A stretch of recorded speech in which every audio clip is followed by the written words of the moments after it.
You're listening to the 49 Carats Podcast, a 49ers Goldmine production with Stephanie Sanchez.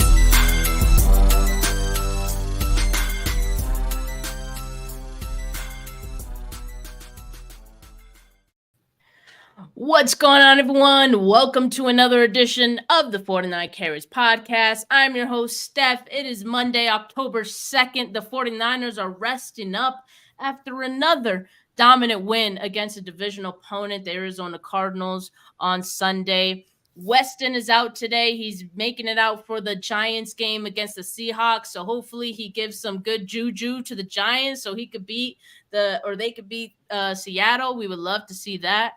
So joining me today to discuss our thoughts on Sunday's game and the best 49ers performances is Christopher Johnson. How's it going today, man? Long time no talk. Oh, yes, my friend. I'm good. Hope you're doing well and everything. I'm out here on this business trip outside Tampa, but I knew we'd be talking today, so make sure to pack my my Niners gear, rocking the Trent Williams today.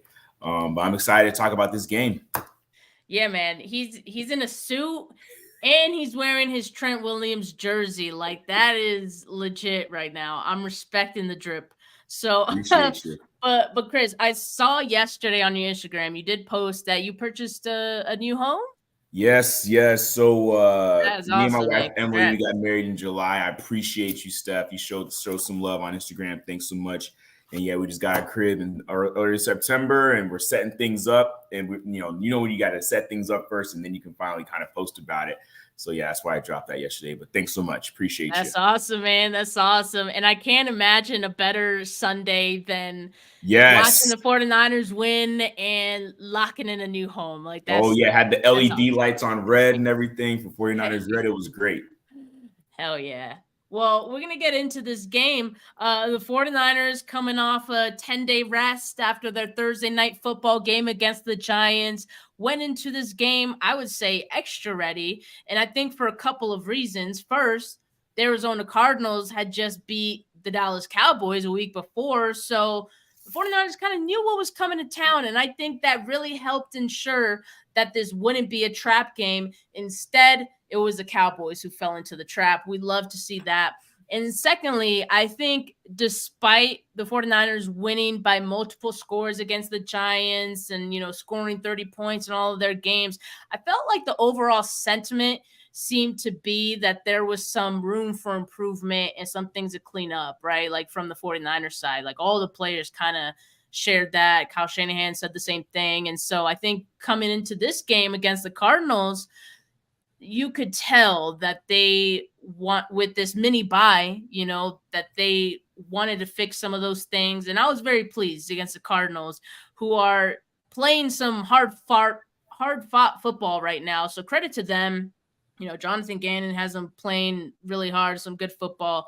But we saw a 49ers team that I think was better than the team we had seen the previous 3 weeks, especially on offense. I agree. I think this is hands down probably their best performance of the year. And they played well so far already, but some of those slow starts that you saw in previous games didn't happen. Were there some hiccups along the way? Of course. I mean, nothing's ever perfect, but Brock Purdy damn near was, right? But to your point, not always has Shanahan's teams in his era in San Francisco had a, good game coming off of a bye or an extended, a mini bye, if you will. You would have swore they just, had a regular 7-game rest. I mean, I was just very, very impressed. I know we'll get into a little bit, but, I think it was probably a good thing that they beat Dallas. I mean, it gave it a little bit of a, hey, we can't take these guys lightly, not that they would have, I mean, division opponent. But still, I agree with what you're saying. That they just were dominant, I feel, and the team was settled in. Again, there were some opportunities that Arizona had as a result of some plays here and there, and arguably, in my opinion, their officials. But overall, I think it was a dominant performance by the 49ers. Yeah, and it seemed like they're at this point where they don't even need to get everyone involved in like the game plan. Like we didn't really see Kittle too much in this one. Debo seemed to be mostly a decoy in this one. And it was the Brandon Ayuk and Christian McCaffrey show from there. So, like, they can beat you a variety of different ways. You remember the week previous to that, it was the Debo show and Ayuk was out. So, like, I think we're seeing that they can win a variety of different ways. We had already seen that, I thought, through the first 3 games. Now it's like we're seeing a new level. And as far as the improvements I saw from this team, red zone execution definitely improved. They were 5 for 5 in the red zone. So that was one of the things they fixed. I'm a Jake Moody fan. I like what he was doing in those first 3 games, but if he doesn't need to kick a field goal, I don't want him kicking a field goal, right? The 49ers have the talent on offense to execute in the red zone every time. And so I like that they finally got that. And then also the penalties. They really lowered the amount of penalties. I believe they were averaging about, 6 or 7 a game in the first 3 games of the season. In week 4 against the Cardinals, they had just 4 penalties. So I do appreciate that they also worked on that in this mini bye. So I think we're just going to continue to see this team like improve each and every week. Now they have a tough test ahead of them. We'll talk a little bit about that matchup towards the end of the show, but man, everything looks great for this team right now. They're rolling. Without a doubt. In this era of Niners football, even dating back to the Chiefs game last year, this stretch, and then also you have a smattering of it in previous seasons since Shanahan has been in San Francisco, is unlike anything that some people have seen in their lifetime. I mean, I'm 40 years old, so I saw Joe Montana play. I saw the Jerry Rice, era and all that. But I'm saying as it relates to Shanahan and, CMC, just the way that Brock Purdy is being efficient, and not efficient for the sake of saying efficient. Like, my man is being like unbelievably efficient. And I have honestly, I will admit, I'm not saying I was a Brock Purdy hater, but I think I may have been a little more, how do I say? I'm still out on Brock Purdy. You're on the skeptical side. I was on the skeptical side, but okay. But on the same token, I mean, you can't. I mean, come on. I mean, are you still skeptical? I'm like, not at all. Curious. No, not at all. That ship has sailed. Like, that ship sailed, honestly. Like, seeing how he was playing week 1, week 2, I'm like, this is what I'm seeing. I feel is Brock Purdy. You know what I'm saying? I think what we're seeing is what we're getting. In my opinion, I expect him to just keep getting better. And of course, like, he had some slow starts the last 2 games. But even his worst was like, we would still take that, still scoring 30 points. Brock 30, you know what I'm saying? Like, let's be real. So there we go. But more so speaking of, Brocktober. But to your point, like, this era of 49ers football is unlike anything that we've seen in a very long time. I think they're the hottest team in the league. I was a little disappointed that Sunday Night Football didn't highlight them at all in any way, shape, or form during the halftime, showing any clips or highlights. But that's okay. They really didn't. I was tuned out by then because I was like, man, this game. Yeah, Stats and I kind of tweeted back and forth to each other a little bit about that. But this team is rolling. This team is rolling. And, to your point, there's a formidable opponent next week, but we will talk about that. We will talk about that, but let's get to some of the best performances of the game. And Weston, who is probably, on his way, maybe in the parking lot at MetLife, I don't know, but he says only one answer this week. CMC, count this vote. So I will count that vote, Weston. Thank you for tuning in. Thanks for the donation, man. Well, me and Chris going to hold it down here for you. 49K, make sure you put the hashtag 49K in the comments so we know you're in here. But let's get into these top performances of the week. And so once again, like, we're fortunate enough to get to do this on a Monday after a win. It's always a lot easier to look at the best performances and all the good things that happen in a game after a win. So that makes our job a little bit easier here. And I mean, especially when you got these studs on offense who had some really big games. And for those of you who are new to the channel, new to the show, every Monday, we nominate a number of 49ers players who had exceptional games on that given week. We make our case for each player, and we let you guys, our live viewers, vote for 49K Player of the Week in the YouTube live chat. So, Chris, let me ask you, who's your first nominee for 49K Player of the Week? All right, and no particular order. Yeah, all All good. right, no particular order. So I'm gonna go. I'm a not do the obvious that some people may say is the obvious. I'm gonna go Brock Purdy. Mm-hmm. So Brock Purdy, I mean, you just want to talk numbers in command of the game. 20 of 21. I mean, passing 283 yards, had a touchdown pass, had a touchdown run on the sneak. The rating was at 134. Completion percentage was at 95% because they only had that one incompletion, and that one incompletion was like ditching it. I mean, if anyone, He was almost sacked. yeah, He was almost sacked on exactly. that one. So I mean, and then you saw in the post game, CMC was like, "I'm gonna take credit for the incompletion that he did have or whatever." He took blame. Yeah, took the blame. QBR 97. He was 3 for 3 on passes over 20 yards. I mean, you can't ask for a much better game than that. I mean, sure. Are there games in which you see like the Josh Allens and the Justin Herberts and the Patrick Mahomes throwing for like 425, 435, 450? Sure, but the efficiency, the ball placement, the anticipation, that's what I'm talking about when I'm, being an objective, just like watching the game as a fan. I mean, how can you not love what this guy's doing? And then in this game, I mean, he didn't seem like he broke a sweat to me. I'm not trying to sound biased, but like it looked right. Like there was like, I think one drive that he commanded that they had to punt. Yeah. Okay, that's going to happen in the game. You expect a punt in the game, but he only happened once. But oh my goodness, like Brock Purdy is he's tearing it up. So in this game in particular, I mean, because of his numbers and stuff, he's on a pace, according to ESPN, for 4,300 yards, 21 touchdowns because of where he's at 4 games through the season.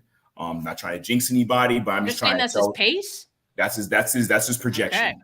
So yeah, so I'm not trying to jinx him, but I do want you and I talking about it, and everyone that's listening to understand like what's happening and what if he was to keep up this level of play, he's going to have numbers that we haven't seen since Jeff Garcia. I mean, period. So that's my first for consideration for everybody to vote. Brock Purdy, just his command of the offense, just getting after it, making it look. He made it look easy against a team that really kind of gave it to the Cowboys last week. Yeah. 20 of 21. We already talked about the one incompletion, 283 yards, 2 touchdowns. Even like you were mentioning, even the incompletion was impressive because he could have taken a sack there, but he didn't. He got the ball out. He gave CMC a shot to make that play. And I'll take McCaffrey's word on it. Okay, man, it was your fault. Brock Purdy had a great game, 95.2 completion rate, as you said. And that's crazy because all through this week, we had been talking about like Josh Dobbs having this like impressive completion percentage of the season. And here comes Brock Purdy, who not only now has a higher completion percentage than Josh Dobbs after this game. He is third in quarterback completion percentage now. Brock Purdy is behind only Josh Allen and Lamar Jackson with 72.3% on the season. And so he's top 10 in yards thrown as well. I think what we're seeing, he's growing every single week. He's improving on the things that maybe aren't perfect yet. A couple weeks ago, he missed 3 deep balls and 2 could have been touchdowns, right? In this game, he's hitting Brandon Ayuk for chunk yards. One of them was like the 42-yarder. The other one was like a 30-something. So this chemistry that he's building with all of the guys on this offense, I think is impressive. And I think we're past the point. We're past the point. Well past the point of saying that this is just the scheme. Right. And he, it's past the point of just saying it's because of these playmakers that they have. Certainly he does benefit from it. Yeah, sure. Every quarterback benefits from, the weapons that he has, but it's not just that, Right. And we're seeing little things improve every single week. And I I'm just so impressed by Brock. Like, I don't really see next week and these next 2 weeks against the Cowboys and then the Browns. Those two defenses are very good. I think that's going to tell us a lot about, Brock Purdy. He has faced some tough defenses in the past. He did play against the Cowboys defense last season in the playoffs, and we saw how that went. It still ended up being a win. And so these two games, I think, are another good measuring stick for Brock, because if there's any doubters still, let's see what these two games look like. All right. So I'm excited. I love this, this nomination for Brock Purdy. I think pretty sure there's like top 3 guys that to talk about in this game because their performances were just so dominant. And I'll just go ahead with the next one. And for me, it's Brandon Ayuk. He caught all 6 of his targets, 148 yards. And he had 10 plays of 10 or more yards yesterday. Sorry. McCaffrey had 10 plays of 10 plus yards. Ayuk had 6 plays of 10 plus yards. I just said he had 6 catches, right? So all of his catches yesterday went for 10 or more yards. That's the thing I'm talking about, the chunk yardage. And yeah, I mean, highest average depth of target in his career, 21.3 depth of target. And that's really impressive. So I think, like, me talking about Purdy just now and then talking about Ayuk, I think we're seeing those two like connect on a really good level right now. 93.4 offensive grade in PFF for week 4, one of the top graded wide receivers in the league. Purdy had a 118.8 passer rating when targeting Ayuk on Sunday. And so I'm really impressed with what Ayuk is doing. I think he's growing as a receiver each and every week. And I think we're also seeing a quarterback who is willing and has a lot of trust in Ayuk that he's going to make that play, because Ayuk is that dog now, and he's looking like a top 10 receiver in the league. I know he was asked about that yesterday after the game, if he thought he was a top 10 receiver or something like that. And he said, you know what I want to say? Yes, we know what you want to say. I'm going to say it for you. You're a top 10 receiver in the league. And so I'm very excited about the growth of Ayuk, and I think this is just the beginning. We're going to continue to see it from Ayuk. This is not the last 49K Player of the Week nomination for him. So very, very pleased by his performance. I know what Christian McCaffrey did yesterday, but I don't want it to overshadow what Brandon Ayuk did as well. Steph, I agree with you. I had him on my list as well. Brandon Ayuk is nice, like, period. And is it just me, or did he have like the most quiet 6 for 6, 148 yards that you've ever seen? Like, it was, I mean, I guess I don't know if it's because like so much of the focus was on CMC and the completion percentage that Brock Purdy had, but like Ayuk was just like nice with it, just doing what he was doing. Even missing last game, ESPN has him projected at the pace that he's on right now with 72 receptions, 1,360 yards, and 9 TDs. I mean, you're talking like borderline, if not already comfortable in like all pro kind of like conversations. You know what I'm saying? I agree with you. I do think the rapport is there with Ayuk, but you know what? I think the rapport and the chemistry is there with Kittle. I think the rapport and the chemistry is there with Debo. Like, it's a matter of pick your poison in this offense. And like you were saying at the top of the conversation, it's kind of scary. It's kind of scary. I mean, you have, I think Debo touched the ball 3 times, I think, for like 6 yards running the ball. I don't think that Kittle got the ball yesterday.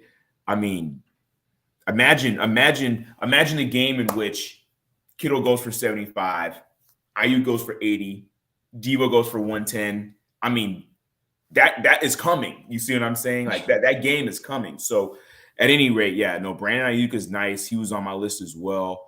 I thought he had a very quiet day, and he's just showing who he is. And I think that Brandon Ayuk could have arrived here even sooner if not for some of the whatever interpersonal stuff that was happening. But you know what? That's water under the bridge. And I think that Brandon Ayuk very well may be wide receiver 1 on your San Francisco 49ers. Yeah, I mean, I know you're alluding to the doghouse in which he was in, early on in his career and part of last season. But I do think like that is kind of what started the growth, right, for him. Sure. And maybe not started, but like it did kind of force him to, dig deep. And I think he did that. And I do, while I'm not always a fan of the doghouse, I do think Kyle Shanahan puts his receivers in those situations in order to get them out of it. Like, I don't know, it's like a teaching moment. Sure. uh and so we've seen Ronnie Bell like skip the doghouse altogether, and so props to him for that. Right. Yeah, it takes a certain type of receiver to be a receiver who gets opportunities with the San Francisco 49ers. And Brandon Ayuk has worked up to that point, and he's going to continue to grow. And so, hey, the 49ers are going to have to give him a bag after this season, the way he's playing. So, credit to him for all he's doing. Right. I'm going to let you do the next one. Who's your next nominee for 49K Player of the Week? All right. I mean, I'm just go ahead. I have a hunch who it I'm is. just gonna go ahead and just go with it. You know what I'm saying? One, his dad played for the San Francisco 49ers. I think he used to get babysat by Kyle Shanahan back in the day. One, Christian McCaffrey. I mean, my goodness. I mean, when on that, I think it was his second touchdown when he hurdled that guy and then still had like 12 yards. Oh, so that was his first? Oh, okay. I think it was. I tweeted, I was like, CMC is too nice. I mean, too nice with it. I mean, and it's to think, I know this is revisionist history in some respect, but to think that some people were like, oh, we overpaid. Hey, listen, at the moment I had sticker shock, but I was still hyped because it was CMC, right? I was just hoping he could stay healthy. And knock on wood, I still, But my point that I'm making is like it's unreal that the league even allowed us to get our hands on that man. Remember when the NBA nixed the trade of I think Chris Paul to like the yeah, Lakers? I was literally someone else just mentioned this on the show really? like not too long. It might have been yesterday. But yeah, how did the league not like just say no, you can't do that? That's a monopoly. So let me tell you, I mean, we all saw it, and if you didn't, I mean, catch it on the replay, some on your however you get your NFL football. 20 carries, 106 yards, 3 touchdowns, averaging over 5 yards a clip. But I want to talk to you about what CMC is looking like. And it also brings up something else that maybe isn't as much of a positive, right? So ESPN has him on pace for 340 carries, 1,951 yards, almost 2,000 yards on the ground, and 26 touchdowns. That's just on the ground. That's not like collectively through the air. ESPN also has him projected at this pace through 4 games for 77 receptions, 600 yards, and 4 touchdowns through the air. So, we all know that McCaffrey has been a 1,000 runner and receiver, a running back, I should say, in the league before. I think that is quite possible in this offense. 340 carries is a lot. McCaffrey is leading the league right now in touches with 98. I think that I don't know that that's sustainable. But I mean, that's a quite conversation for another day. Maybe you tee that up in something else, Steph. But I'm just saying I do want to bring that context.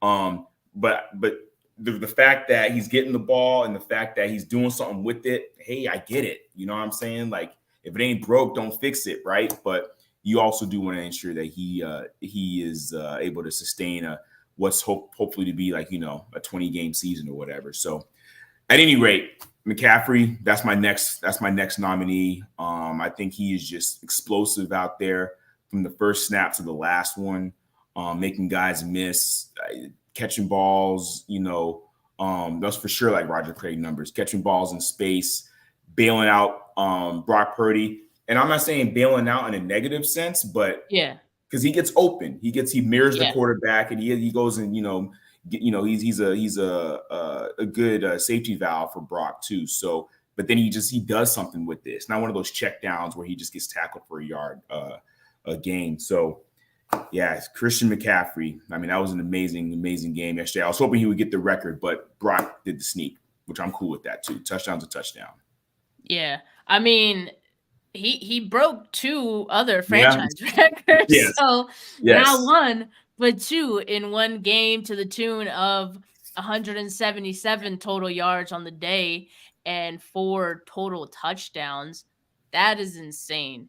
And as I mentioned earlier, as I teased, I guess he had 10 plays of 10 plus yards on Sunday.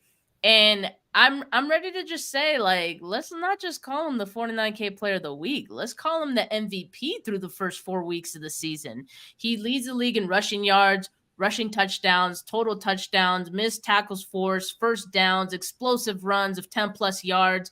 He is doing it. And I don't Yards in blame scrimmage. and Yep. I know the concern about his volume. Like and the reason we're so concerned about the volume is because his history of injury. Like I think that's all it comes down to. And so we're like, oh man, yes, use him, but not that much. Oh my God. But like I don't blame Kyle, because what Christian McCaffrey's doing right now is just so otherworldly that you cannot use him. Like he's so good. If you can guarantee that you can get like at least 5 yards or something like that, like on every run, Yeah, which I think he averaged, let's see here, he averaged 5.3 yards per carry. Yeah, so let's just say that you can guarantee yourself 5 yards every carry, every play that he touches the ball. Would you do that?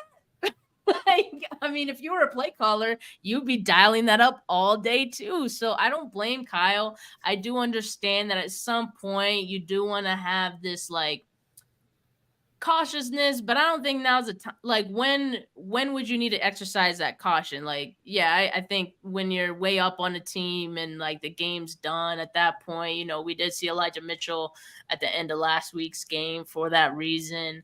But man, it's hard. It's hard when you have someone being that dominant to not want to use him as much as he is being used right now. I know it's tough because I do also think at some point he could get hurt. Like that's just the nature of football. Like players do get hurt. But it's hard. It's hard. He's playing too well right now. You gotta ride that. No, you're right. And the reality is, to your point, I mean, no one has a crystal ball. I mean, I think that by and large, the day and age of the bell cow, running back is long, long gone. But the point I'm making to you is, I say all that to say that, like, there was a point in time in which you had, like, the Emmitt Smiths, the Jerome Bettises, even the Frank Gores of the world taking, like, every snap under center, even in blowouts, you know what I'm saying? And they were, many times, healthy all year too. So you never know. And then you had other people like the year that Brady, like, or even this year, Rodgers, first 4 plays got hurt. So you can get hurt in any play. But I think that's just, people being, not people, I'll speak for myself. That's me sometimes being a little like, oh, like kind of concerned about it. Yeah. But hey, I'm about it. I'm about it. Like with CMC. And you talked about one thing I want to mention, CMC's in some company, right, with Purdy, right? They're both like number 1 in the league in a lot of statistical categories. Like Pro Football Reference has Purdy being number 1 in the league with QBR at 84.5, passer rating at 115. This is through 4 games. Yeah. Adjusted yards per pass with almost 10. And interception rate, he's tied with about, I think, 6 or 7 other quarterbacks that qualified based on the number of passes that they made as well, because he has an interception. So, I mean, when you're talking about, going back to what I said earlier about the era of Niners football right now, like, I mean, I could understand, like Juwan Jennings said this a few weeks ago. I can understand how maybe like, for the most part in the Shanahan era, there's a lot that's been said about drafting high defensive linemen, building from the trenches on the defensive line and so on, building a strong defense. The offense is carrying their own water. Like, and there were times throughout this, Shanahan era in which we kind of like, all right, offense, come on. You can't always you can't always rely on, the defense to bail you out and so on and so forth. Offense is doing their thing right now. And, You mentioned this earlier as it relates to just the scheme with Purdy and so on and so forth. Purdy, McCaffrey, Ayuk coming into his own, Debo being a veteran, Kittle always having that veteran presence, Juice being there as well. It didn't look like this otherwise. You know what I mean? Like, it didn't look like this prior to now. So I think that says a lot for itself.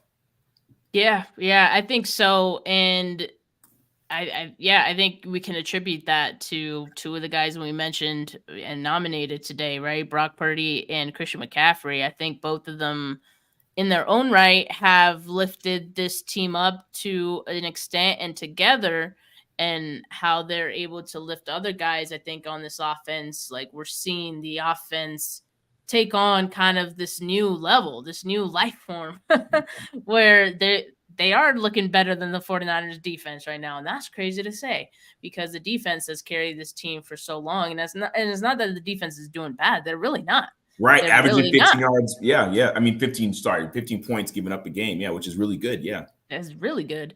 And so the offense is just overshadowing the defense right now. And that tells you that this team is just very balanced, right? So it's a great development, I think, in this team, especially at this point when a lot of teams are now, the 49ers have been in the mix for several years now.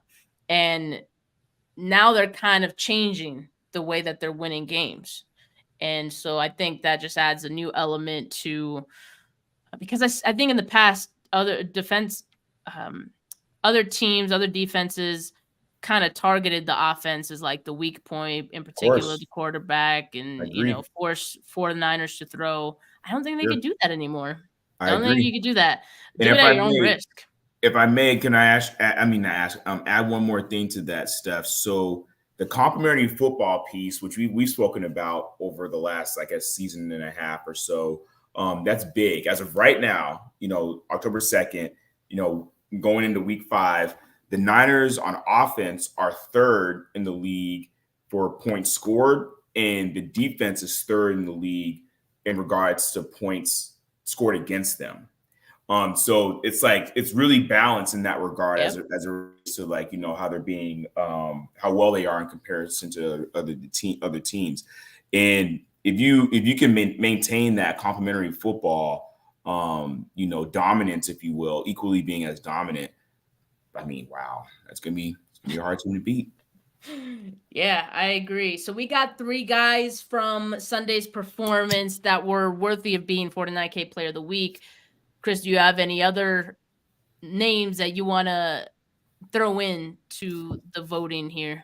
Yes, my friend. So, no, it's extra, but if you have some time, I'm going to talk to you about this player here on the defensive line. So, I wanted to show some love to the defense, because we did talk about how the offense is, getting the notoriety right now.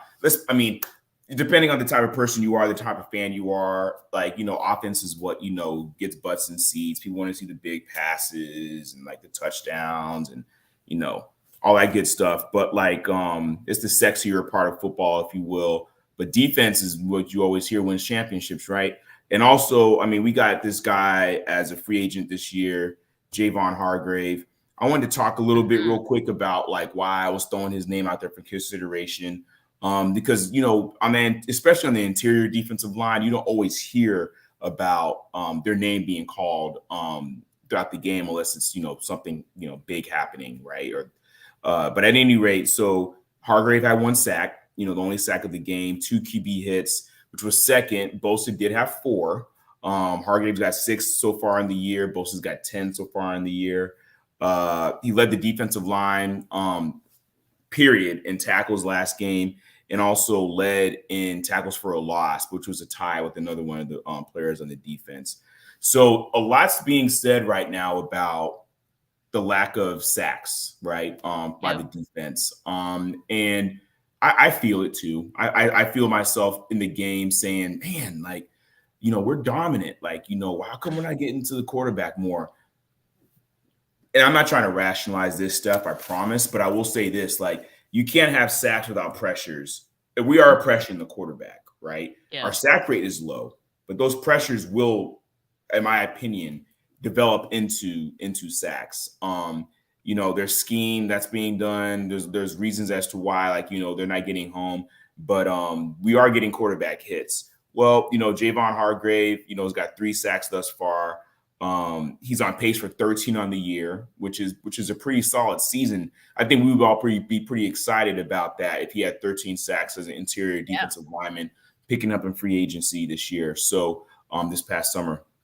So I wanted to show some love to someone on the defense. I mean, certainly Dre Greenlaw and Fred Warner had more tackles. I mean, because of the game. I mean, they're in the they're crashing down the running game. They're involved in the passing game. So by virtue of that, not taking away their effort, but that's why they have some more tackles and such. But I did want to highlight Javon Hargrave, because I think he's been consistent in there, crashing down, being disruptive, getting involved. His stats show that as well. And you don't really hear his name very often, but when you kind of peel back the onion a little bit and look at, some of the and do a rewatch of the game, you'll see that Javon Hargrave was very disruptive in that Cardinals game. Absolutely. And I agree. I'm glad that we're given the chance to give him some flowers here, because yeah, I mean, I do think some of what he's doing on defense is getting overshadowed by, some other things. And like we mentioned earlier, this defense is still good. And Javon Hargrave, what he's been able to do in the interior so far, again, I know it's not resulting in many sacks for the rest of the defensive line quite yet, but I think we're going to start to see him fall, maybe as early as this week, because I don't know if we'll get into it, but I don't know if Dak's like the kind of guy who could be as poised as some of these other quarterbacks that we've seen. But anyway, I mean, I think we got our candidates for 49K Player of the Week. So at this point, you guys know what to do. Let us know in the comments who you guys think should be 49K Player of the Week. I know that Weston already voted for CMC, so we've got one. We've got one for CMC, but Weston had that preemptive else, strike. Yeah, he knew right. He didn't even need to hear our case or need to hear who we were going to mention. He already knew what was up, so I respect that. Someone in the comments asked, Steph, what did your family say about seeing Brock live in person yesterday? I mean, I talked to my dad earlier today. He got nothing but good things to say about, Brock Purdy and, of course, the game as a whole. They had fun at the game yesterday. I found out it wasn't my dad's first game, like I said on the show yesterday, but it was his first game at Levi's. So it was an awesome environment, lots of good energy, he said. And yeah, today's actually my older sister Saida's birthday, so shout out to her. Yeah, their birthdays are back to back, so birthday shout out to both of them. So let's see. Let me see some of these votes here. Let's get these votes in, people. But in the meantime, me and Chris are going to talk about some players that we're putting on notice. Yep. And I'm going to just mention one guy because I didn't think anyone really played that badly in this game. I'm going to just mention Ambry Thomas. But I also, as Ambry Thomas, I also want to say Steve Wilkes, partially because Steve Wilkes is the one who keeps putting him out there. Ooh. And I understand, I think there was some optimism that Ambry Thomas had maybe turned a corner this season, and that, last year was just a blip in the radar in preparation for that season and whatnot. He didn't handle the offseason correctly. But I think we're learning, or Steve Wilkes is hopefully learning, that this Ambry Thomas experiment is not going to end, very well. I think we've seen enough of it at this point to know that maybe this is Ambry Thomas, right? Maybe all he is a backup in this league. Maybe he's a good backup in this league, maybe. But I don't know if I'm comfortable with seeing him be a starter, at any point. And I know we saw him a couple times, in fact, it was in that 99-yard drive that the Cardinals had. As soon as they saw him in there, they started targeting him. It was an incompletion on that first attempt that they made to Michael Wilson with Ambry on coverage, but the second one was a touchdown. So, those are the guys that I have on notice. Yeah, I hope we don't have to see too much of Ambry Thomas in the future, unless, of course, there is an injury to Lenore or Charvarius Ward. Yeah, so I'm curious as to, and to your point, Steph, I had Ambry Thomas on my list as well. I'm curious as to, I don't know how the Darrell Luter injury in the offseason may have affected or impacted some of this. I don't know. But it's baffling to me, right? Like, I don't, we saw Ambry Thomas at the end of the 21 season. I think the 21 season close out the year relatively strong, kind of fall off the face of the earth last year. And not really understand, like, as to the why. There wasn't much communication about that or much share in the media or by writers or whatever the case. But I agree. I had Ambry Thomas on my list. I mean, he has been a liability. And, it's kind of, white knuckle time when he comes up in the game.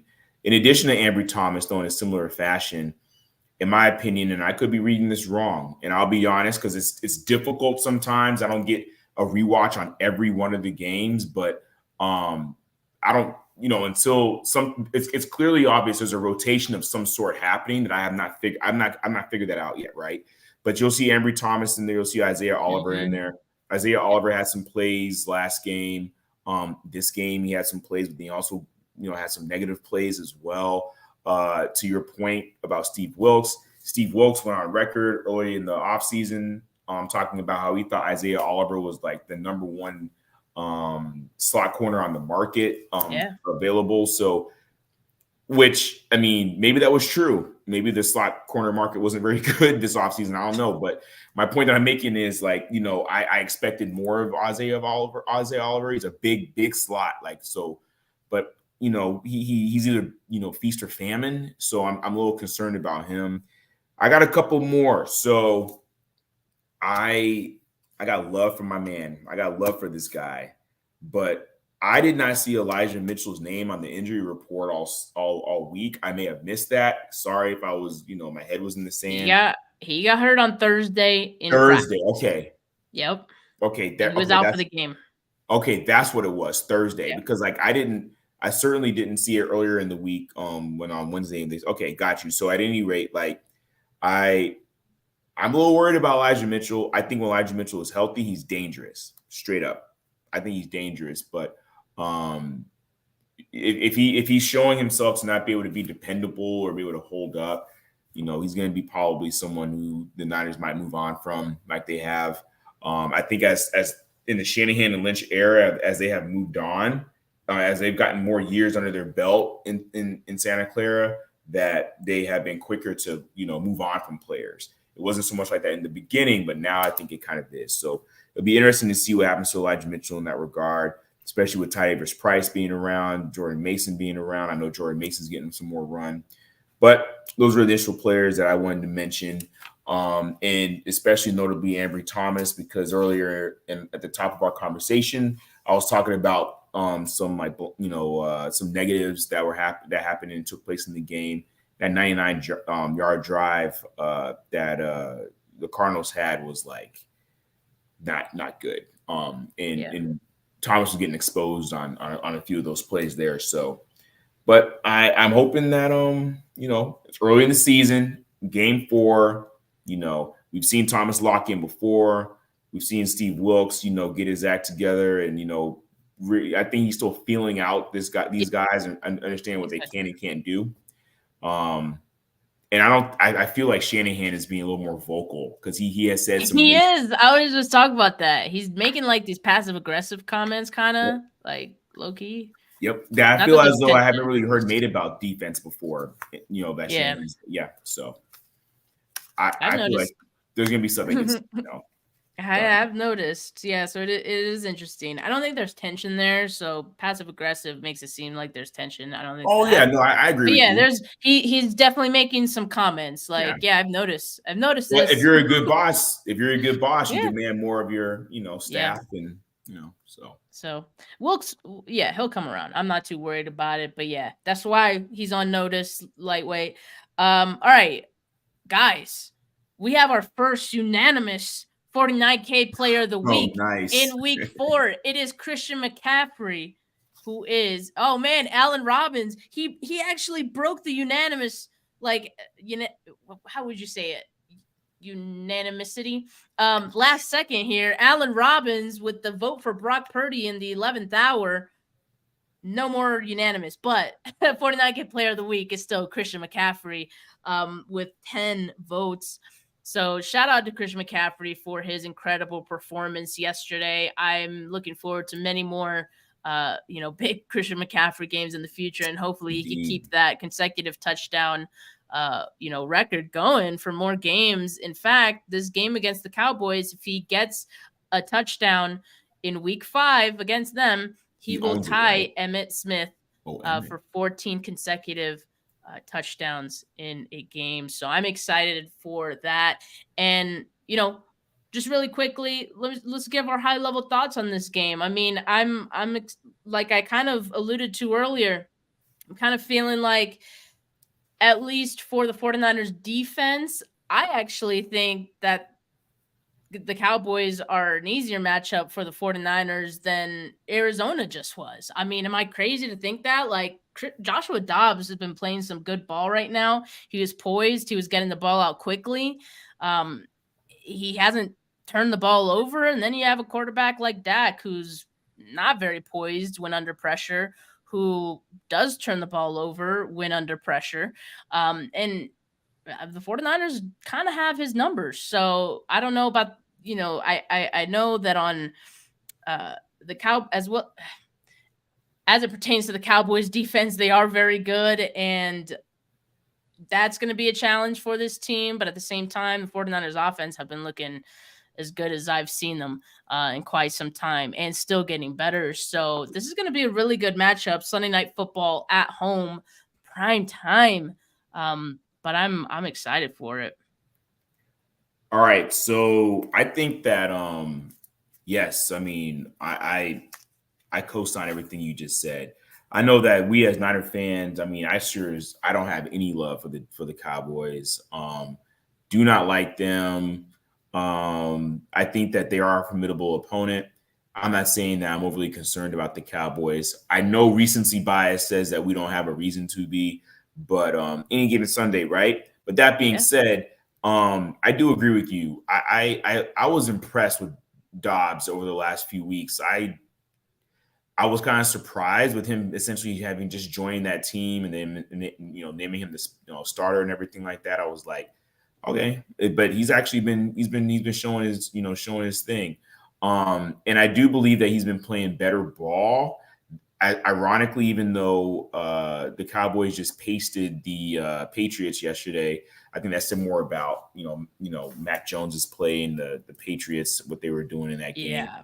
But I think that he's been playing better ball than Dak Prescott. And interestingly, I think we may have spoken about this stuff. I can't remember, either on text message or maybe on one of your lives. But I think that the Trey Lance trade to the Cowboys. Let me rephrase that. I think the Cowboys, taking on Trey Lance and bringing Trey Lance over said more about Dak than it did about Trey Lance. And we're seeing it right now. I mean, in the offseason, Dak's talking about, I'm going to turn down. I'm going to cut down on my turnovers, and I'm better than this, and so on and so forth. And I'm all about having confidence in yourself. That's fine, but he hasn't shown it yet, right? And there was already conversations about whether the Cowboys would be moving on beyond Dak Prescott after this season or not, or as it was, and then he went and got Trey Lance and such, so as a backup. But at any rate, I think that my concerns are lightning in a bottle. Does Dak find some conjure up emotion, 2 straight playoff defeats, hearing about it in the media? Does he somehow have some great game, ball bounces the wrong way, so on and so forth? I think that the way that we win this game, Tony Pollard might get his. I think Tony Pollard is nice. We have to also keep in mind he got injured in Santa Clara last year in that playoff game as well. So he probably is feeling some type of way about it. NFL's been showcasing him on, segments and stuff during games and such. I think their defense is a little hindered with some injuries that they've had as well. But I am confident in Kyle Shanahan. I'm confident in Kyle Shanahan in the way that he attacks the Cowboys. And it's interesting, Steph, earlier, and I know I'm going long here, but I wanted to mention to you earlier when we were talking about the successes that Purdy has had and the success that CMC has had. It's interesting how no one's talking about San Francisco's offensive line, right?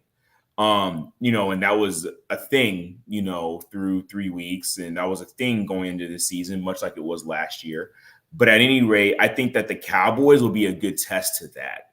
I think the Cowboys would be a good test I say all that to say, to bring it to seeing how they're going to hold up against that rush. I think that the defensive coordinator for the Cowboys is legitimate as a D coordinator. I think he's pretty good.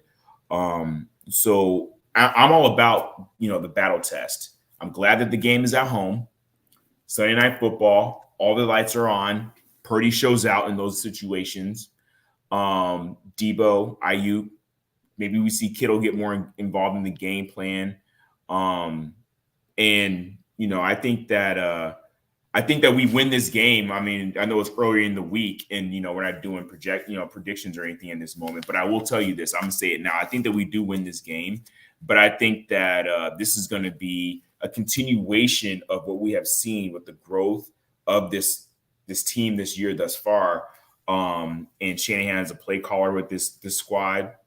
And the way that we see CMC and the manner in which he is now compared to last year, which was awesome, but with the full offseason hitting the ground running, I don't think the Cowboys are trying to see the San Francisco 49ers right now.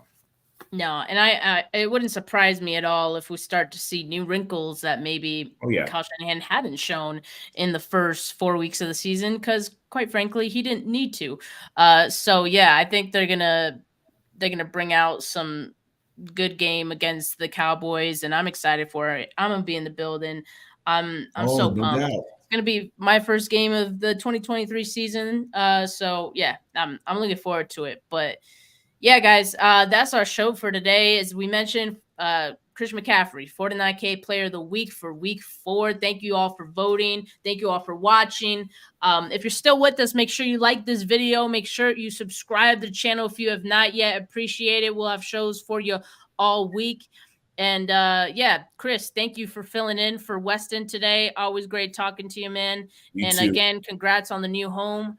Appreciate you. And hope your business trip as well. You can fold up the Trent Williams jersey after this, man. You don't want to wrinkle it, but Sure.